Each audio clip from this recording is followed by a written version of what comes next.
The Jaguars have faced cover two on 170 attempts, fourth most in the NFL. Despite seeing it constantly, Jacksonville ranks 21st in EPA per play and 21st in yards per attempt. Interestingly, Lawrence's success rate versus cover two is 47.6%, good enough for ninth overall, but this is the trap.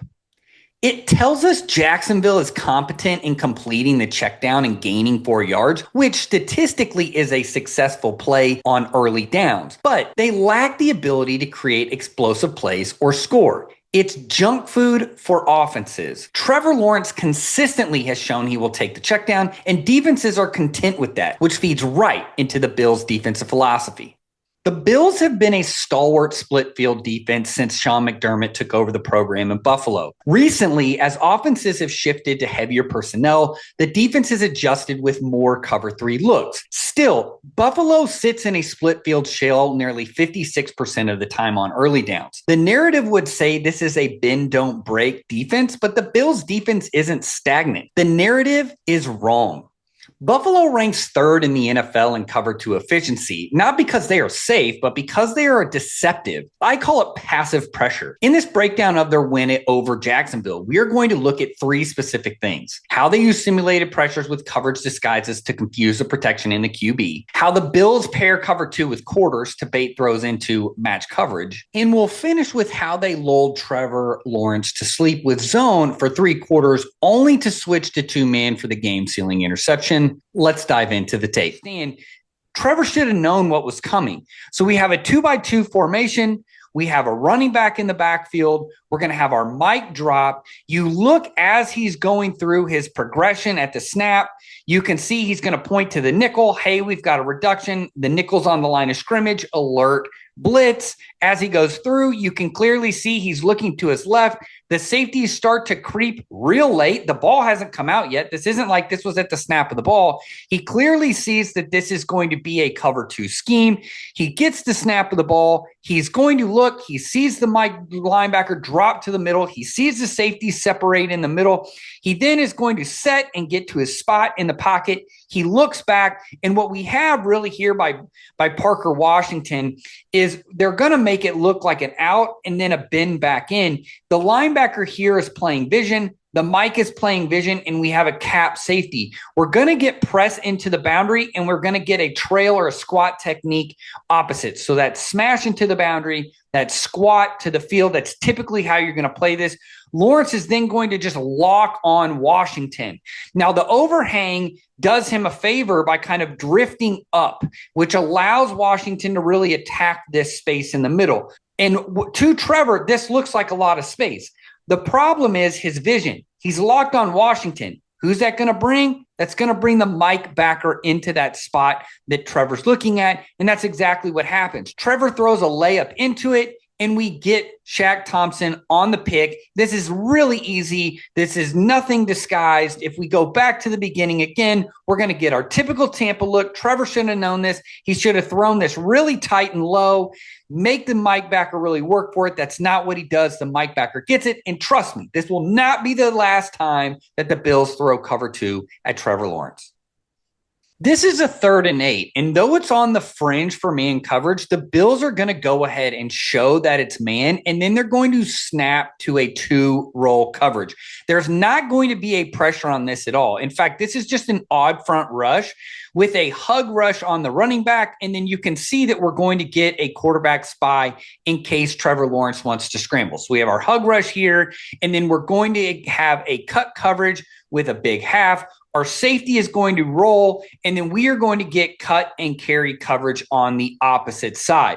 So we're playing kind of half zone, half man, and this is going to come into play later on in the game. So what we really get here is a 2-man concept, but we're rolling to the cover 2. We're going to show cover 1, but then we're going to roll to cover 2 man. And so you can see right here that both of our DBs on the bottom are in man coverage. Our tight end's going to chip. He's in man coverage. We have our spy. We're going to high-low Brian Thomas Jr. on the other side because he is their best receiver.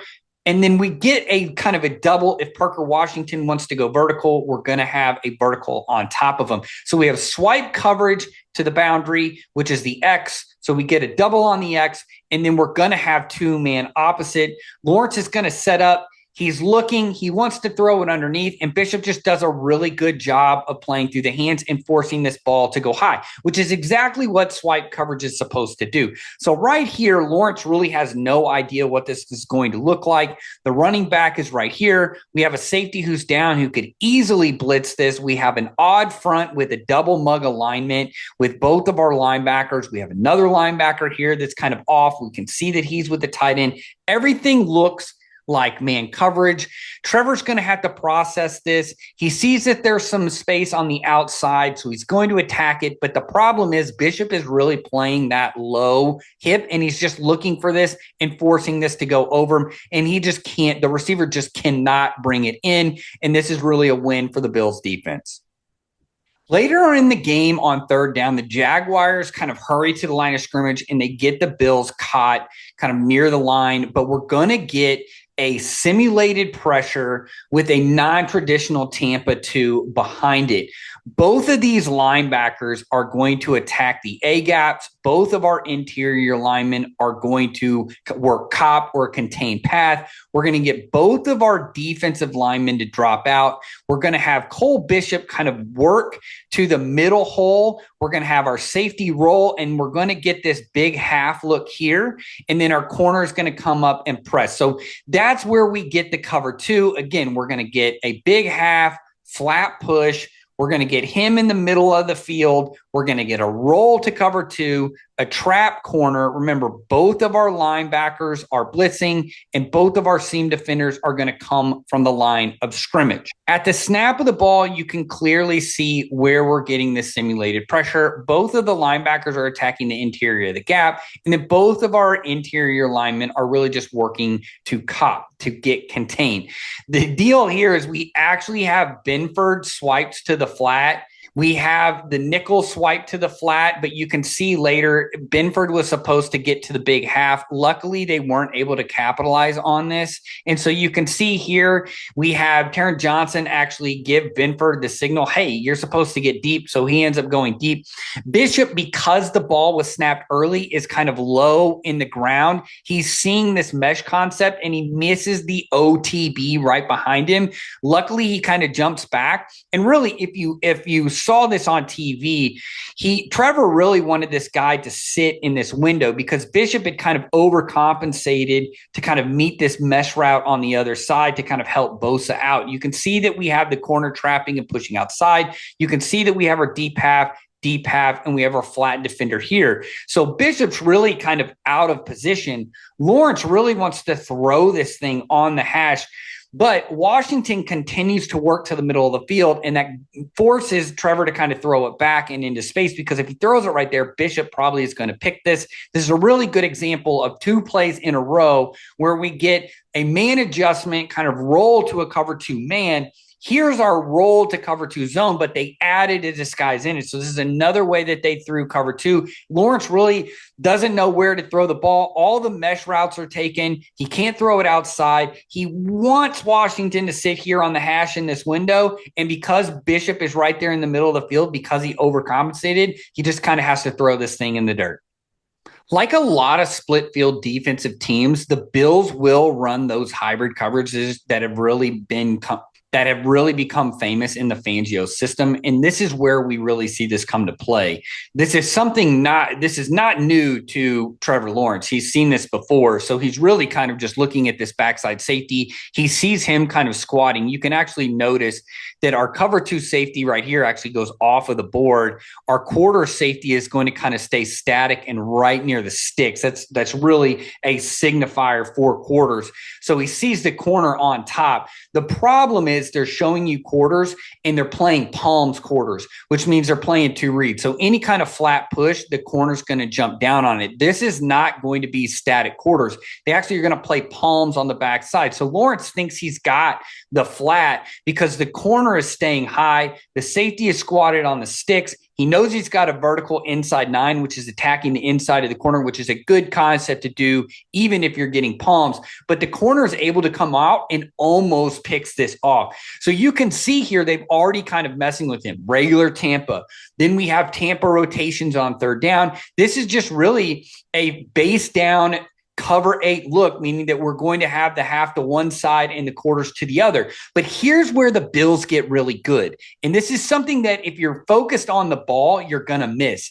They are actually playing man match cover 2 on the bottom or the cover 2 side. They are playing 2-man down here. And then they're going to play a regular quarters to the top. So you're going to see that we're going to hold the seam. We're going to have him come up. That outside linebacker right there, because it's going to be played like palms, is really just a seam defender. So you're going to get a classic quarters look. You think the flat is going to be there, but when you get that out route, you're going to get the corner to snap down on it. The other part of this is we are going to play man coverage and with a deep half safety. So we're really hybridizing this coverage. So we're going to have 2-man on the bottom. We're going to have palms up top. You can see the linebacker is not worried at all once he gets that break. Notice how we have the middle linebacker. This is not Tampa. He's breaking on the running back. You can see down here the nickel is cut inside heavy. You can see that the corner is holding inside and working the vertical. We have a deep safety. We have quarters up here, but we're running palms, meaning to read. Any flat push, the corner's going to jump it. That's exactly what we get here in another great play by White on a flat push. So here, Trevor Lawrence is going to get it. He thinks that he has quarters, but it turns into palms. And he's lucky this was not a pick 6 and another pick to add to a stat sheet. Another concept that Trevor Lawrence had to contend with in this is not just we didn't have simulated pressures. We don't have coverages, guys. We also have 5-man, what are called palms pressures or quarters fire zones. Here we have the exact same thing. Now, the Bills love to blitz a corner. They blitz it more than anybody else. We're going to get an inside fire zone path, meaning the defensive end is going to go vertical. Our corner's going to attack the B gap. Our linebacker is going to attack the A gap, and we're going to get motion opposite this. We're going to get a sling backer. Our safety is going to have to come all the way from the table to the flat. Our field safety is going to have to come all the way over. Our nickel's going to pop into the deep half, and then we're going to have a flat defender here with a seam defender here. So we built our cover 2. It's a 5-man pressure. You can see right here, Lawrence sees it. He understands where he's going to go. But here's the kicker, that a lot of times if you're going to throw into the pressure, this corner is going to come open. You can see that the linebacker is taken by the running back. There's no one, and the corner is kind of a little bit delayed. Trevor has to throw past him. It ends up getting tipped, and it goes straight into the dirt. And even if he catches this is a vice tackle on a second down. So now we're still looking at probably a 3rd and 7, still long down. So we've seen almost literally every kind of cover 2 that you can throw at them at this point. Trevor has to throw into this. There's really nowhere for him to go front side. If he holds the ball, we have a defensive end and we have the corner careening into him. He has to throw it right into the pressure. It ends up getting tipped. But this is another example of another cover 2. We've seen all of them. Here's a 5-man pressure with cover 2 behind it. Here is the game-sealing interception. So what we've seen so far is a regular Tampa drop. We've also seen hybrid coverages with cover 2, man to one side, quarters to the other, playing palms. We've also seen NTTs and simulated pressure. So we've got the fancy coach speak terms. But what we have not seen is a quarters tool in 2-man, and that's exactly what the Bills do at the end of the game to seal it. So what exactly does this mean? We get an empty set with the running back tight. His job really is probably going to be a chip and release. So we're going to go ahead and lock this linebacker up. We're going to go ahead and lock our corner up because what we're going to get is a poach safety. So we are playing quarters in cover 2, but we're going to play 2-man. So we're going to get a deep safety over here. He's going to be our cover 2 to this side, but we're going to get a poach. And all poach means is that if I have 3 receivers on the other side, I am going to work to the middle of the field. Any vertical that leaks to the middle, I'm going to take it. That really allows that safety to stay deep half opposite of where we get this poach. Now, as the play progresses, we're already in empty. You can see Cole Bishop is going to communicate with the linebacker right here. He's kind of giving him a lock tag right there. You can see 42 kind of hears it late, sees him, and then he's going to take the running back. So you can see right here, we have man coverage over here. Let's go back to the top. We're going to get a chip by the tight end. You can see here that we have our linebacker clearly looking at the tight end. We go back to having this. So if you remember back to the beginning, we have that roll concept. We're getting a very similar thing, but we're already showing you that we have two man. We want you to think that we have two man, but we really have a quarters tool in it. So as Trevor's dropping back, he sees this. This is two man. Trail, trail, trail. We have a high safety over front side, but he's not necessarily expecting this safety on the backside. So what he's seeing is everything is pushed to the most receiver side. Trevor thinks he's got space in this dig. White knows that he can play underneath because he has help over top. Bishop is going to come over late, or he's going to be able to nail down on this. So Trevor makes the best throw right here. The problem is White is able to then tip it, and it goes right to Cole Bishop. How do you get those interceptions, tips, and overthrows? You hear it all the time from defensive back coaches. Let's go to the very beginning. We have our two-man look. We're just not showing disguise like we did earlier in the game. We get the exact same pressure look with the odd front. We kind of mug it up, but because it's 3-by-1, we're going to go ahead and walk, cheat for success. We're not showing any kind of coverage rotation on the back. We're not showing man coverage. You can see that he locks the linebacker. Trevor gets this. He sees that the whole entire coverage is shoved, so he knows that he's got the poach tag. He knows he's got the deep half, so he snaps back over, knowing that he's got the dig route. The problem is the corner's able to play underneath of it and sticky, so this is really good coverage by 27. He gets the tip, and we get the completion in the interception, and the game is over. When you play a defense like the Bills that are really, really good in coverage, they were one of the best teams. They were elite at it. They were like fifth in EPA in coverages altogether. This is a team that specializes in cover two. This is something that they've done, especially as it's grown in their scheme. They have multiple ways to do it. I even showed you. They have man sides. They have zone sides. They can play two-man with quarters toolboxes. They can do almost anything. Simulated pressure, disguises, everything's there. So when you play them, what looks like one thing can quickly change post-snap. Trevor Lawrence learned that the hard way and really, really struggled against the cover two. And I thought McDermott, for a team that really struggles with the run game, being able to live in your cover two and really prove how your system works and why you've been able to survive this long really was kind of the culminating effort there at the very end with the tip in the overthrow. It was a masterful job by Babbage and McDermott. Trevor Lawrence really struggled all day against cover two, and it really was defined by the plays I just showed you. One factor in this as well, and the concluding part on this, is that these types of looks make it difficult for Bo Nix as well, who the Bills will be facing this Saturday.